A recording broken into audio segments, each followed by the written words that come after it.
اور میں اپنی جگہ پر سن سا ہو کر رہ گیا۔ یہ اماں نے کیا کہا تھا؟ یہ بات اماں کو معلوم ہو گئی تھی؟ کیا نور نے اماں کو بتا دیا؟ او خدایا، اب کیا ہوگا؟ اماں کو میں کیسے سمجھاؤں گا؟ میں اپنے ذہن میں جملے ترتیب دینے لگا تھا کہ میں کس طرح سے خود کو بے گناہ ثابت کر سکتا ہوں۔ گو کہ ضمیر غیر مطمئن تھا، مجھے طرح طرح کی تعویلیں دے رہا تھا کہ ایک تو میں نے اس لڑکی کے ساتھ غلط کیا، اور اوپر سے میں اس کا سہارا بننے کے بجائے اسے زمانے میں ٹھوکریں کھانے کے لیے چھوڑ دیا تھا۔ وہ تو ایک مظلوم لڑکی تھی، مجھے اس کے ساتھ اتنا برا نہیں کرنا چاہیے تھا۔ نور 2 سال پہلے ہمارے گھر میں آئی تھی۔ وہ اماں کی دور پار کے عزیزوں میں سے تھی، دنیا میں اکیلی تھی، آگے پیچھے کوئی نہیں تھا۔ وہ اس سے پہلے اپنے رشتے کی چچی کے پاس رہتی تھی اور لوگوں کے گھروں میں کام کر کے اپنا گزارا کرتی تھی، جو بھی کماتی چچی کے ہاتھ میں رکھتی، مگر چچی کو اس کے باوجود بھی اس کا وجود گوارا نہیں تھا۔ ایک دن اس نے نور پر الزام لگا کر گھر سے باہر نکال دیا۔ اتفاق سے اماں کا وہاں سے گزر ہوا، انہوں نے جوان لڑکی کو یوں روتے ہوئے بے سائبانی کے عالم میں دیکھا تو انہیں نور پر ترس آ گیا۔ وہ اسے اپنے ساتھ گھر لے کر آ گئی تھی۔ گو کہ مجھے اور میری بہن کو اماں کے اس فیصلے سے اختلاف تھا، مگر پھر جب نور نے آہستہ آہستہ سارا گھر سنبھال لیا، اماں کو آرام دیا، گھر کے سارے کام کاج وہ خود کرتی، اماں بھی اب اس کے آنے کی وجہ سے خوش اور مطمئن سی نظر آنے لگی تھی۔ اماں کو گھٹنوں کے درد کا عارضہ لاحق تھا، گھر کے کام کاج کرنے سے وہ قاصر رہتی تھیں۔ اب نور کی وجہ سے یہ مسئلہ حل ہو گیا، مجھے ناشتہ وقت پر ملنے لگا، سارے کام بھی وقت پر مکمل ہونے لگے۔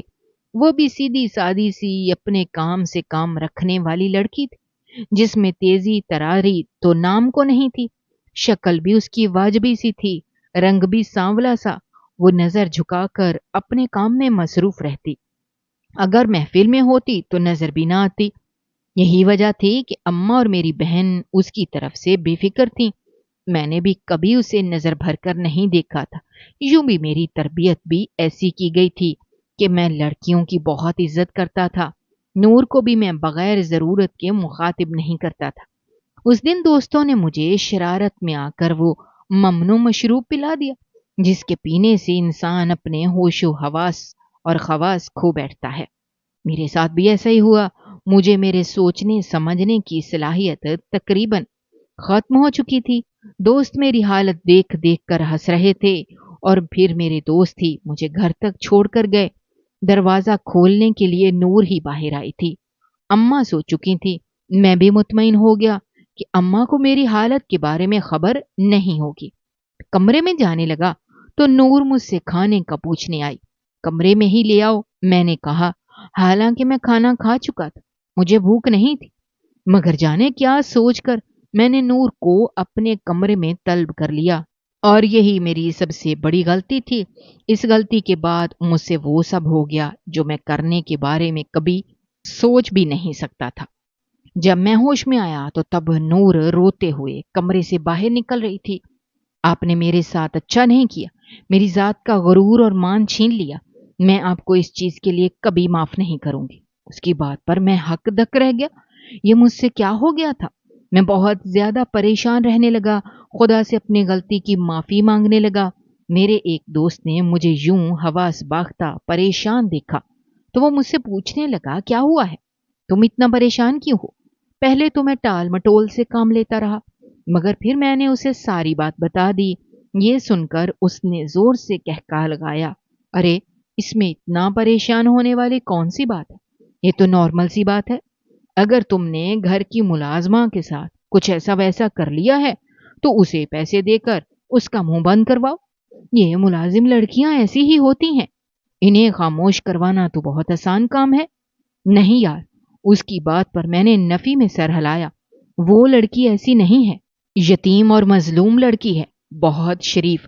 ہمارے گھر میں وہ بلا ضرورت کسی سے بات بھی نہیں کرتی۔ مجھے افسوس ہے کہ میں نے اس کے ساتھ بہت غلط کیا، میں خود کو کبھی معاف نہیں کر پاؤں گا۔ مگر میرے دوست نے گویا ناک پر سے مکھی اڑائی تھی، تم ضرورت سے زیادہ سوچ رہے ہو، اب دیکھنا وہ لڑکی خود ہی تمہارے آس پاس نظر آئے گی۔ مگر ایسا نہیں ہوا، وہ میرے سائے سے بھی بچنے لگی تھی۔ اس کے چہرے کا رنگ پہلے سے بھی زیادہ زرد رہنے لگا تھا، پہلے سے زیادہ کمزور ہو گئی تھی۔ امی اکثر اسے ٹوکتی، نور تم کھانا صحیح سے کھایا کرو، آخر کیا وجہ ہے، کیوں اتنی کمزور ہو گئی ہو؟ اور وہ امی کی بات پر رونے لگتی۔ میں اس کے رونے پر جھنجلا جاتا تھا۔ امی کو بھی کوفت کا احساس ہوتا۔ بہت کوشش کرتی ہوں میں کہ اس لڑکی کے ساتھ اچھے سے رہوں، یہ اپنے سارے غم دکھ درد بھول جائے، مگر پتہ نہیں اس کی زندگی میں ایسے کون سے غم ہیں جو یہ بالکل بھی نہیں بھول پا رہی۔ تب میں امی کی بات پر چور سا ہو جاتا، اور پھر 1 مہینے بعد جب نور نے مجھے روتے ہوئے یہ بات بتائی کہ وہ ماں بننے والی ہے، تب میرے پاؤں کے نیچے سے زمین نکل گئی تھی اور میں پاکستان سے بھاگ کر پردیس آ گیا۔ پردیس میں آنے کے بعد میں سکون سے رہنے لگا تھا، کیونکہ نور تقریباً میرے ذہن سے نکل چکی تھی، اور امی نے بھی دوبارہ کبھی اس کا نام نہیں لیا تھا، نہ اس کے بارے میں بات کی۔ کچھ وقت گزرنے کے بعد امی سے میری بات ہوئی تو وہ بہت غصے میں تھی، نور کو بلا بارا کہہ رہی تھی۔ میں نہیں جانتا تھا کہ امی کو کیا ہوا ہے، وہ اتنا غصے میں کیوں ہے۔ میرے پوچھنے پر انہوں نے مجھے ٹال دیا تھا۔ پھر 2 دن کے بعد ان کا مجھے اس بات پر خبردار کرنا مجھے چونکا گیا تھا۔ کیا نور نے امی کو بتا دیا؟ اتنی اس کی جرت کہ وہ مجھے بے عزت کرے؟ میں اس لڑکی کو زندہ نہیں چھوڑوں گا، امی کو بھی اس بات کے لیے قائل کروں گا کہ وہ اس کی باتوں پر یقین نہ کریں۔ میں طرح طرح کی تعویلیں گھڑتا جا رہا تھا۔ پھر ایک دن میری بہن کی کال آئی، روتے ہوئے کہنے لگی واپس آ جاؤ، امی تمہیں یاد کر رہی ہیں، تمہاری وجہ سے بہت پریشان ہیں، دیر مت کرو، ایسا نہ ہو کہ تمہیں پچھتانا پڑے۔ پہلے بھی تم نے ایک گناہ کیا جس کی سزا ہم لوگ بھگت رہے ہیں، اب ایسا نہ ہو کچھ ایسا تم کر دو جس کے بعد تمہارے ہاتھ کچھ بھی نہ آئے، تم ساری زندگی پچھتاتے پھرو۔ میرے ہاتھوں سے موبائل پھسل کر نیچے جا گرا تھا۔ ایسا کیا ہو گیا تھا؟ کیا کیا نور نے؟ ایسا اس نے کیا کہا میری ماں کو جو ان کی ایسی حالت ہو گئی ہے؟ میرا غصے سے دماغ گھومنے لگا۔ میں نے اپنے ٹکٹ کروائے، باس کو بتایا کہ مجھے ایمرجنسی میں واپس آنا پڑ رہا ہے، چونکہ میں بلا ضرورت چھٹی نہیں کرتا تھا، نہیں باقی ورکرز کی طرح بہانے بازی کرتا تھا۔ تب بھی باس نے بھی میرے ساتھ پورا تعاون کیا۔ گھر آیا تو حیران پریشان رہ گیا۔ صحن کے بیچوں بیچ میری بہن بیٹھی ہوئی تھی، بری طرح سے روئے جا رہی تھی، کبھی سر پر ہاتھ رکھ رہی تھی تو کبھی مجھے برا بھلا کہہ رہی تھی، اپنی بربادی کا ذمہ دار مجھے ٹھہرا رہی تھی۔ کیا ہو گیا باجی، کیوں اس طرح رو رہی ہو؟ میں اس کے پاس گیا تو وہ مجھے نفرت سے دیکھتے ہوئے وہاں سے اٹھ کھڑی ہوئی تھی۔ تم نے ایک بار بھی میرے اور امی کے بارے میں نہیں سوچا کہ تمہارا یہ گناہ ہمارے آگے بھی آ سکتا ہے؟ ہوا کیا ہے؟ کچھ بتائیں تو۔ وہ میرا بازو پکڑ کر امی کے کمرے میں لے آئی تھی۔ امی بہت بیمار تھیں، بہت کمزور ہو گئی تھیں۔ مجھے دیکھ کر انہوں نے اٹھنے کی کوشش کی، مگر پھر سے وہ ڈھہ گئیں۔ امی کیا ہو گیا ہے؟ میں بے تابی سے ان کی طرف لپکا تو وہ زور زور سے رونے لگیں، گردن دائیں بائیں ہلانے لگیں۔ مجھ سے بہت بڑی غلطی ہو گئی، میں نے اس مظلوم کے ساتھ زیادتی کی، ظلم کیا، پتہ نہیں میرا رب مجھے معاف بھی کرے گا یا نہیں۔ وہ بار بار اپنی بے گناہی کا یقین دلاتی رہیں، قسمیں کھا کر کہہ رہی تھیں کہ میں بے گناہ ہوں، میرا کوئی قصور نہیں ہے، مگر میں نے اس پر اعتبار نہیں کیا۔ مجھے اندازہ ہو گیا تھا کہ وہ نور کے بارے میں بات کر رہی ہیں۔ تب میں اب بالکل خاموش ہو گیا اور گمسم سا ہو کر رہ گیا تھا۔ میں نے سوچا تھا اپنی بے گناہی میں یہ بولوں گا وہ بولوں گا، مگر اماں کو یوں احساس سے ندامت میں دیکھا تو میں بالکل گمسم سا ہو گیا۔ سمجھ نہیں پا رہا تھا کہ ایسا کیا ہوا جس سے اماں کو اس کی بے گناہی کا یقین ہو گیا تھا۔ غلطی تو میں نے کی تھی، گناہ مجھ سے ہوا تھا، تو اماں کو احساس جرم کس بات کا تھا؟ میں اس وقت ڈاکٹر کو کال کی، اس نے اماں کا چیک اپ کیا، سکون کا انجیکشن لگایا، کہنے لگا انہوں نے کسی بات کی ٹینشن لی ہے، آپ انہیں خوش رکھنے کی کوشش کریں، یہ بالکل ٹھیک ہو جائیں گی۔ اماں کو سلا کر باہر آیا تو باجی نے مجھے دیکھ کر نفرت سے منہ موڑ لیا تھا۔ میں ان کے پاس جا کر بیٹھا، مگر وہ وہاں سے اٹھ کر چلی گئی تھی۔ باجی کا رویہ بھی مجھے سمجھ میں نہیں آ رہا تھا۔ ان کی یہاں پر موجودگی بھی مجھے حیران کر رہی تھی، کیونکہ وہ جب بھی آتی تھیں تھوڑی دیر بیٹھ کر واپس چلی جاتی، کہتی اپنے گھر کے بغیر میرا دل نہیں لگتا۔ ان کے گھر میں بوڑھی ساس تھی جن کی ذمہ داری باجی پر ہی تھی، اور باجی کے بچے بھی تو اپنے گھر کے عادی تھے، یہاں پر آ کر واپس جانے کے لیے شور مچا دیتے۔ ابھی بھی وہ واپس جانے کے لیے ضد کر رہے تھے، مگر باجی انہیں تھپڑ مار کر خاموش کروا رہی تھی۔ میں حیران تھا کہ باجی کو ہو کیا گیا ہے، وہ تو بچوں کو اونچی آواز میں ڈانٹتی تک نہیں تھی، اور اب ان کا غصہ بچوں پر ہی اتر رہا تھا۔ حیرت مجھے اس بات پر بھی تھی کہ نور بھی گھر میں کہیں بھی نظر نہیں آ رہی تھی، اور میں اس کے بارے میں کسی سے پوچھ بھی نہیں سکتا تھا۔ چلو اچھا ہوا مصیبت گھر سے چلی گئی، میں مطمئن سا ہو کر کندھے اچکا کر رہ گیا تھا، یہ سوچے بغیر کہ اماں اور باجی سے نور کے بارے میں پوچھوں تو صحیح وہ ہے کہاں۔ نہ مجھ سے باجی کوئی بات کرنے کے لیے تیار تھیں، نہ ہی اماں، اور ان دونوں کی خاموشی مجھے پریشان کر رہی تھی۔ گھر کی حالت بھی ابتر ہو رہی تھی۔ میرے لیے ان لوگوں کی خاموشی کو برداشت کرنا مشکل ہو گیا۔ میں اماں کے سامنے آخر پھٹ پڑا۔ اماں جو بھی بات ہے آپ مجھے بتائیں، آخر کیا کہا ہے آپ سے نور نے میرے بارے میں، اور آپ کو کس بات پر احساس ندامت ہے؟ ایسا کیا کر دیا آپ نے؟ مجھے جھنجھلائے ہوئے انداز میں بول رہا تھا۔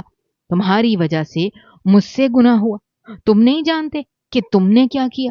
ان کی بات پر میں نظریں چرانے لگا۔ اس دن جو ہوا تھا انجانے میں ہوا تھا، میں ایسا کرنے کے بارے میں سوچ بھی نہیں سکتا۔ میری بات پر اماں مجھے دیکھتی رہیں، پھر کہنے لگی، تمہیں اس بات پر بھی ترس نہیں آیا کہ وہ یتیم اور بے سہارا لڑکی ہے؟ اگر تم سے غلطی ہو گئی تھی تو تم بہادر لوگوں کی طرح غلطی کو قبول کرتے، یہ کیا کہ بزدلوں کی طرح پیٹھ دکھا کر بھاگ گئے، اور اس لڑکی کے بارے میں ایک بار بھی نہیں سوچا کہ اس کے اوپر کیا گزرے گی، اس کی زندگی کیسے گزرے گی؟ ایک بار تو سوچ لیتے کہ تمہاری اپنی بہن بھی ہے، تمہارا کیا اس کے آگے بھی آ سکتا ہے۔ اماں کی بات پر میں چونک گیا تھا۔ کیا ہوا ہے ایسا؟ اس دن باجی نے بھی یہ بات کی تھی، اور آج اماں بھی یہی بات کر رہی تھی۔ کیا ہوا ہے باجی کے ساتھ؟ میرا پریشانی کے مارے برا حال تھا۔ اماں ایک ٹھنڈی آہ بھر کے رہ گئیں، کہنے لگیں، جب تم یہاں سے گئے تو اس کے بعد نور کی طبیعت بہت ہی زیادہ خراب رہنے لگی تھی۔ کھانا پینا اس نے چھوڑ دیا، ہر وقت وہ روتی رہتی، نڈھال رہتی۔ میں اس کی حالت دیکھ کر پریشان ہوتی تھی کہ نہ جانے کیا ہو گیا اسے۔ جب میں ڈاکٹر کے پاس لے کر جانے کی بات کرتی تو وہ خوفزدہ ہو جاتی، رونے لگتی۔ پھر ایک دن وہ کچن میں کام کرتے کرتے بے ہوش ہو کر گر پڑی۔ تب میں محلے کی ایک عورت کے ساتھ مل کر اسے ڈاکٹر کے پاس لے کر گئی تھی۔ پھر جب اس کا چیک اپ کروایا تو پتا چلا کہ وہ ماں بننے والی ہے۔ مت پوچھو کہ یہ خبر سن کر میرے دل پر جیسے قیامت گزری تھی۔ نور کو میں اپنی بیٹی بنا کر گھر میں لائی تھی، اور یہ صدمہ میرے لیے معمولی نہیں تھا کہ وہ میری ناک کے نیچے یہ کھیل کھیلتی رہی، اور مجھے لگنے لگا تھا کہ اس کی چچی نے اس پر جو الزام لگایا تھا وہ سچ تھا۔ یقیناً وہ قابل اعتبار نہیں تھی۔ میں اسے لے کر گھر آئی، مگر اب میں اس سے سخت ناراض تھی، اس سے نفرت کرنے لگی تھی۔ مجھے سارا سچ بتاؤ کہ یہ بچہ کس کا ہے، کس کے ساتھ تم نے منہ کالا کیا؟ جب اس نے روتے ہوئے خود کو بے گناہ ثابت کرنے کی کوشش کی اور تمہیں گنہگار قرار دیا، تب میرا اس پر ہاتھ اٹھ گیا، کیونکہ میں جانتی تھی میرا بیٹا ایسا کبھی نہیں کر سکتا۔ میں اسے مارنے لگی، اسے گالیاں دینے لگی، پھر دھکے دے کر اسے گھر سے باہر نکال دیا۔ شام کا وقت تھا جب اسے میں نے گھر سے باہر نکالا۔ وہ روتے ہوئے گھر سے جانے لگی، کہنے لگی، آپ کو اپنے فیصلے پر پچھتاوا ہوگا جب آپ کو سچ معلوم ہوگا۔ میں نے کوئی گناہ نہیں کیا، میرے ساتھ زیادتی ہوئی ہے، جبکہ مجھے اس بات پر غصہ تھا کہ وہ میرے بیٹے پر الزام لگا رہی ہے۔ ہوتی کون ہے وہ میرے بیٹے کے بارے میں اتنی بڑی بات کہنے والی؟ مجھے پورا یقین تھا کہ وہ جھوٹ بول رہی ہے، مگر اگلے دن عین شام کے وقت جب میری اپنی بیٹی روتے ہوئے گھر آئی اور مجھے کہا کہ مجھے شوہر نے گھر سے نکال دیا، وہ دوسری شادی کرنا چاہ رہا ہے، تب میرے دل پر جیسے ہاتھ پڑا تھا۔ تب مجھے بار بار نور کا روتا ہوا چہرہ نظر اور ذہن کے پردے پر لہرانے لگا۔ اس کا مطلب تھا کہ وہ سچ کہہ رہی تھی۔ اگر وہ جھوٹی ہوتی تو میری بیٹی کے ساتھ یہ سب نہ ہوتا۔ میری اپنی بیٹی اجڑی ہوئی حالت میں میرے پاس نہ آتی۔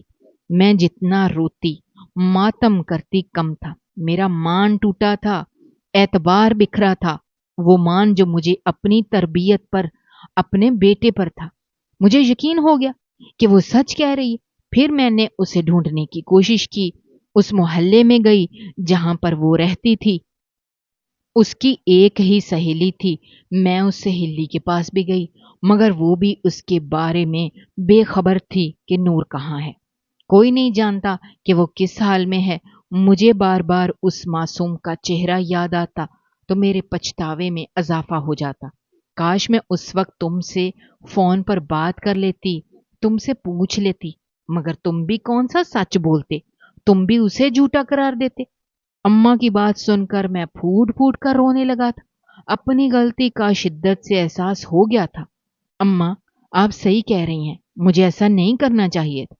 مجھ سے غلطی ہو گئی تو میں اپنی غلطی تسلیم کر لیتا ہوں، اس سے شادی کر لیتا، مگر اسے زمانے میں ٹھوکریں کھانے کے لیے نہ چھوڑتا۔ اب میں دبئی جانے کا ارادہ ملتوی کر دیا تھا۔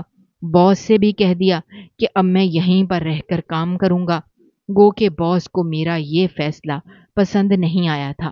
انہوں نے مجھے سمجھانے کی بہت کوشش کی، سنہرے مستقبل کے خواب بھی دکھائے، مگر اب میرا ہر چیز سے جی اچاٹ ہو گیا تھا۔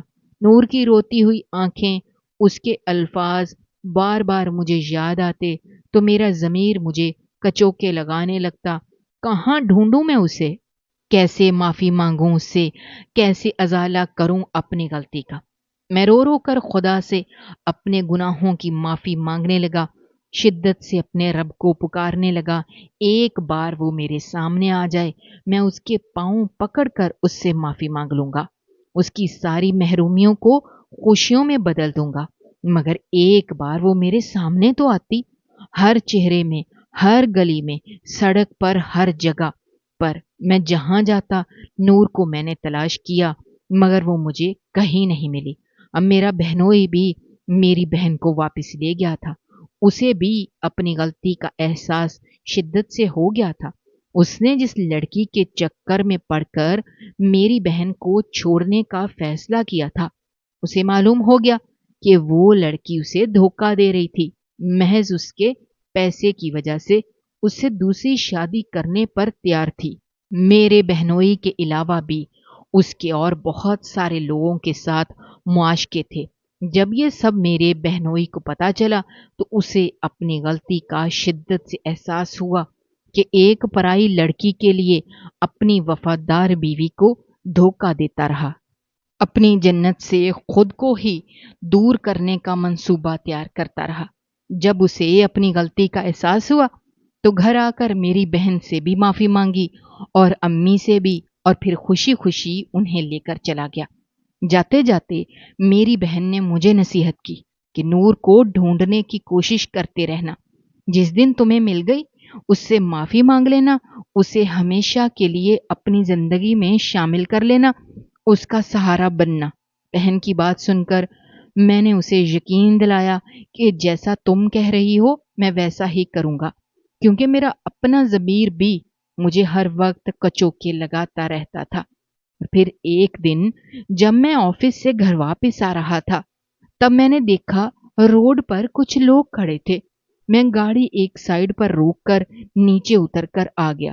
کیا ہوا یہاں پر؟ میں نے لوگوں سے پوچھا تو پتا چلا کسی عورت کا ایکسیڈنٹ ہوا ہے اور وہ روڈ پر پڑی ہوئی ہے، کوئی بھی اسے اسپتال لے کر جانے پر تیار نہیں ہے۔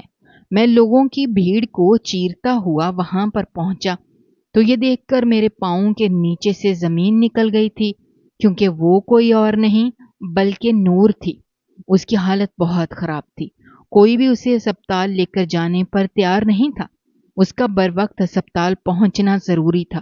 میں نے اسے بازوؤں میں اٹھایا، پھر دوبارہ سے لوگوں کی بھیڑ کو چیرتا ہوا اسے اپنی گاڑی میں ڈالا، تیزی سے گاڑی کو ہسپتال لے کر جانے لگا۔ ہسپتال پہنچا تو ڈاکٹر اسے ایمرجنسی وارڈ میں لے گئے۔ وہ بے ہوش تھی اور میں مسلسل اس کے بچ جانے کی دعائیں کر رہا تھا۔ امی کو بھی میں نے فون کر کے نور کے بارے میں اطلاع دے دی تھی۔ امی بھی ہسپتال آ گئیں۔ اب وہ بھی شدت سے نور کی صحت یابی کے لیے دعا کر رہی تھیں۔ میں بھی شدت سے یہی دعا مانگنے لگا کہ نور بچ جائے، مجھے اپنی غلطی کو سدھارنے کا موقع مل جائے، اس سے معافی مانگ کر اپنے دل کو سکون پہنچا سکوں۔ کئی گھنٹوں کے انتظار کے بعد ڈاکٹر نے آ کر یہ خوشخبری سنائی کہ وہ خطرے سے باہر ہے۔ مجھے یہ سن کر جہاں پر اطمینان ہوا تھا، وہاں یہ سوچ کر شرمندگی بھی ہو رہی تھی کہ اس کے سامنے کس منہ سے جاؤں گا، پتہ نہیں وہ مجھے معاف بھی کرے گی یا نہیں۔ امی اور میں دونوں ہی اس کے پاس جا کر بیٹھ گئے تھے۔ میں نے اسے بغور دیکھا تو مجھے اس پر ترس آ گیا تھا۔ پہلے سے زیادہ زرد پڑ چکی تھی، پہلے سے زیادہ کمزور ہو چکی تھی۔ ڈاکٹر نے بتایا کہ اس کی کوکھ میں پلنے والا بچہ اس سے چھن چکا ہے۔ اس ایکسیڈنٹ میں اس کی موت واقع ہو گئی ہے۔ نہ جانے یہ خبر سن کر اس کے دل پر کیا گزرتی، وہ اداس ہوتی یا شاید وہ اس مصیبت سے چھٹکارا حاصل ہونے پر خوش ہوتی۔ اس بارے میں اندازہ لگانا مشکل تھا۔ جب وہ ہوش میں آئی تو مجھے اور امی کو اپنے سامنے دیکھ کر بے یقین سی رہ گئی تھی۔ امی نے اس کے ماتھے پر بوسہ دیا اور پھر روتے ہوئے اس سے کہنے لگی، ہم نے تمہارے ساتھ بہت زیادتی کی، میں نے تم پر اعتبار نہیں کیا اور تمہیں گھر سے نکال دیا، تم میری اس غلطی کے لیے مجھے معاف کرو گی؟ اس کی آنکھوں سے آنسو بہنے لگے تھے۔ آپ نے میرا تب ساتھ دیا جب سب نے مجھے چھوڑ دیا تھا، مشکل وقت میں میرے کام آئی، جب میں دنیا میں اکیلی تھی۔ میں آپ سے کبھی ناراض ہوئی ہی نہیں۔ میں نے بھی اس کے سامنے ہاتھ جوڑ دیے تھے، میری آنکھوں سے مسلسل آنسو بہ رہے تھے، مگر میرے منہ سے کوئی آواز نہیں نکل رہی تھی۔ شاید میرے پاس اس سے کہنے کے لیے کچھ بھی نہیں تھا۔ وہ بھی خاموش اور بے تاثر نظروں سے دیکھتی رہی۔ امی نے اسے گھر لے کر چلنے کی بات کی تو وہ خاموش ہو گئی۔ ایک بار بھی اس نے انکار نہیں کیا تھا۔ نہ جانے وہ اب تک کہاں رہی تھی، کس حال میں تھی۔ گھر آنے کے بعد اس نے امی کو بتایا کہ جب امی نے اسے گھر سے باہر نکالا تھا تو وہ روڈ پر چلتی جا رہی تھی جب ایک عورت نے اسے اپنے پاس رکھ لیا تھا۔ وہ عورت غریب تھی، مانگ تانگ کر گزارا کرتی تھی، گھر میں کبھی کھانے کو ہوتا کبھی نہیں۔ اس دن میں گھر میں کھانے کو کچھ بھی نہیں تھا اور وہ عورت بھی کئی دن سے اپنی جھونپڑی سے غائب تھی۔ نور اسی کو دیکھنے کے لیے روڈ پر آئی تھی جہاں کھڑے ہو کر وہ عورت لوگوں سے بھیک مانگتی تھی، مگر اچانک سے ایک طرف سے گاڑی آ گئی اور وہ گاڑی کے ساتھ بری طرح سے ٹکرا گئی تھی۔ نور نے نہ صرف مجھے معاف کر دیا تھا بلکہ میرے ضمیر کی خلش کو کم کرنے کے لیے میرے ساتھ شادی کے لیے بھی مان گئی تھی۔ جس دن میں نے اسے اپنے نکاح میں شامل کیا تو اس دن پہلی بار مجھے سکون کا احساس ہوا۔ ناظرین، ہماری آج کی یہ کہانی آپ کو کیسی لگی؟